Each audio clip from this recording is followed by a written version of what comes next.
you so much for taking a few minutes to speak with me here at Warped Tour. How are you enjoying it so far? You guys are veterans of this, right? Yeah, it's been great. I mean, we're about a little over halfway through the thing. We got like 2.5, 3 weeks left, and we're still in pretty good spirits. You know, this tour is definitely a little soul-wrenching at times, but we're getting through. So. What's the biggest change you've noticed with it over the years? Not too much has changed, honestly, since we played the first time. I mean, it's mostly just a lot of, screamo bands and a couple good ones. And yeah, it's pretty chill. So I want to talk about this epic new album, Black Cat, from you guys. I've had a chance to check it out. It is just incredible. Can you talk a little bit about what went into the recording process? Maybe one or two tracks in particular, and tell me what the mindset was like. Yeah, well, the first song is called "Hey We Okay." That's the first one we launched, and that was a song that me and Ian wrote like the first time that we ever sat down and wrote together, which is pretty fun. And so we did that, and then it's a track that me and Ian wrote the first time we ever jammed out, or at least wrote together. And then the recording process was our producer Dennis Herring. He was very involved, and he really liked that song. So we just took a lot of time on it and really tried to make it the best it could be. And then recording it, we just kind of jammed out. We tried to get a really good rhythm, something that people could move to and feel the rhythm of. Because usually we're pretty we keep it pretty classic with rhythm, but on this one we made it pretty contemporary for usually what we're up to. So. We spice it up live too.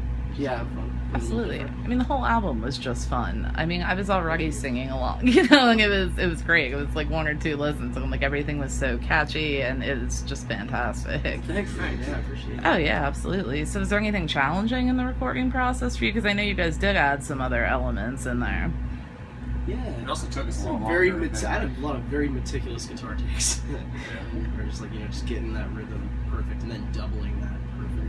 Just getting the attitude, of the take, not so much, and the performance. Sometimes, it's more about getting the right attitude behind a take, and less about precision almost sometimes. And then, and really, I mean, it was a longer process than what we're used to. It took us we were in the studio recording for like 6 months, which was a lot longer than we had ever done before.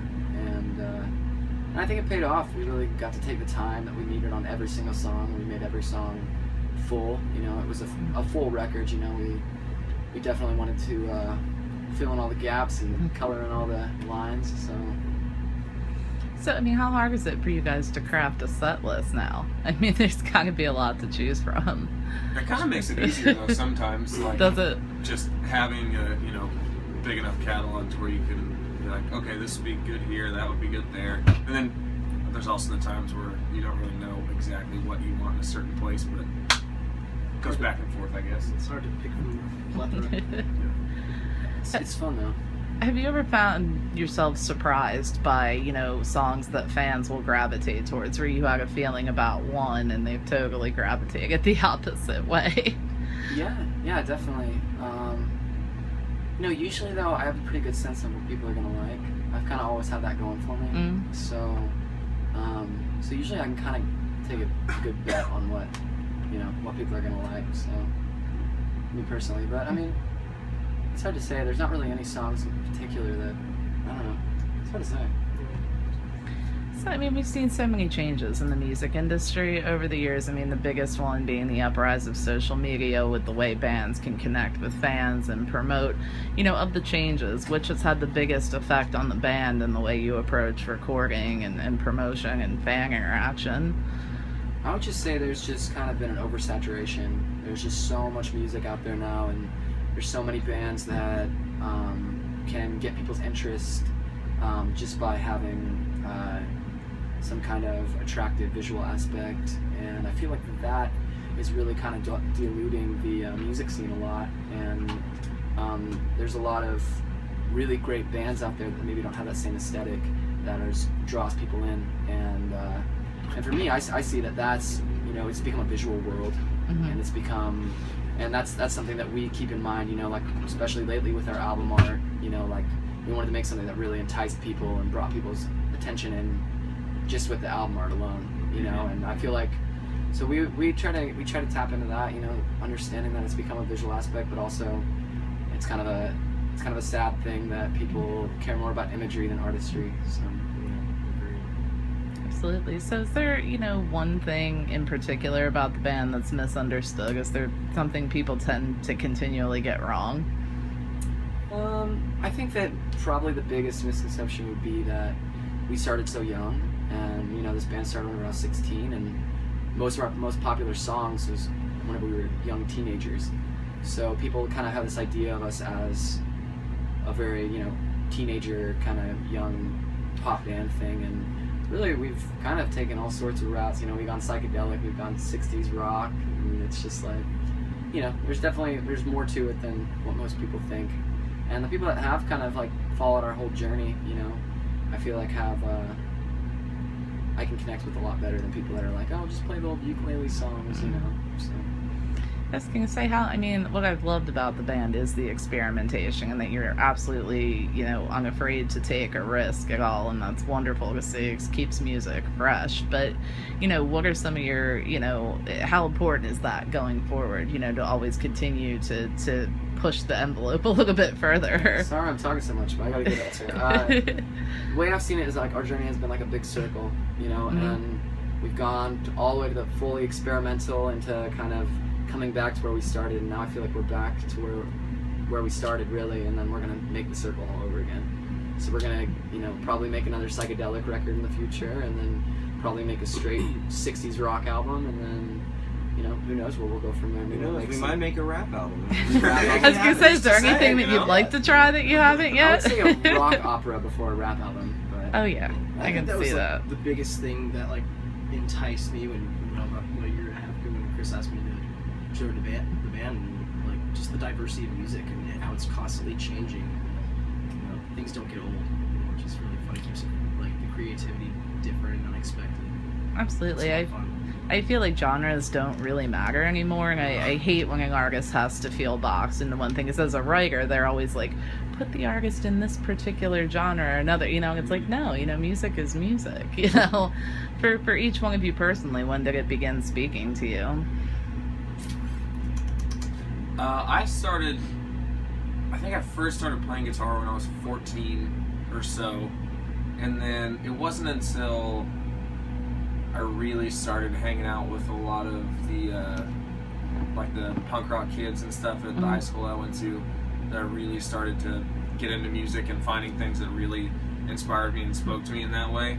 And I was kind of a late bloomer musically compared to a lot of the other people that I still know that play music and stuff. But yeah, somewhere around when I first was going into high school and getting into stuff, I think is when it first started to entice me. Thanks. You know, I was actually about 14 as well whenever I started really taking guitar seriously. But before that, my dad played guitar, and I grew up around him playing, you know, and my family was very religious growing up, and it was cool to kind of have that sort of background, that sort of start in music. You know, my dad would take like old, you know, Beatles songs and Dylan songs, and he would make them into like kind of worshipy sort of songs that he could play at church and things like that. So I thought that was kind of an interesting, you know, first look on music. Absolutely. And yeah, I just remember feeling something more whenever I would sing, even in church and stuff, like that whenever I would sing, I'd feel the connection with something greater, you know. Yeah, I grew up in a very like musical household, not so much like my parents were musicians, but just music was always on, and it was very diverse, like from 50s all the way to present, you know, in the 90s. So then, you know, my dad had a guitar and started playing the drums when I was 10, and then pretty quickly switched over to the guitar when I was about 11. So always had the Yeah, I was around like 13 or 14. It's weird because I can remember before I played guitar at that age, I didn't even care about music. I just didn't even care about it. I had no idea what it was. And then I started playing guitar, and then all of a sudden I started to realize that, you know, music started to speak to me and inspire me in ways that I never thought it could. It's interesting. great. I'd love to hear if everybody's always started like right around that, anywhere between 11 to 14. It's just crazy. So I mean, obviously the album is big news that's next on the horizon for you guys, but you know, touring wise, after Warp, there's about 3 weeks left. What's next on the horizon there? Well, we're definitely going to be doing some international stuff coming up. We booked a show in Manila. We're trying to book a few more around there. Go to Japan, maybe. That's so exciting. Yeah, and then other than that, we're planning out. We're gonna early next year. We're gonna be doing you know, some big touring plans around Black Cat. Once it's kind of circulated among the fans, everybody learns the songs and stuff. We're gonna do we're gonna do a big tour with lots of music, long set, you know, fun production, and maybe some lasers and other cool stuff. So Lasers will be coming out of our heads. we're gonna be jamming. Every song is just going to be a jazz on us, a jam.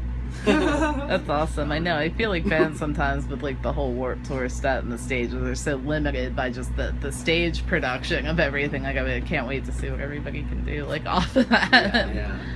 But I want to. Yeah, it's fun. Yeah, absolutely. Yeah, Warp's different, but it's, you know, it's its own thing. Well, I want to thank you guys so much for taking a few minutes out to speak with me. Yeah. I absolutely can't wait for You this gotta album to come out. you gotta say hi to Yeah. Toph real quick. Toph, come say hi. Hi. Come here, Toph. Come say hi, say hi, Toph. Join the interview. Please, sit down and eat. With your food. Sit on me. You come Oh my god. I love it. Junk food I love it. Cool. Awesome. Well, Thanks thank for you having guys us. so Yeah, thank you much. so I much. appreciate it.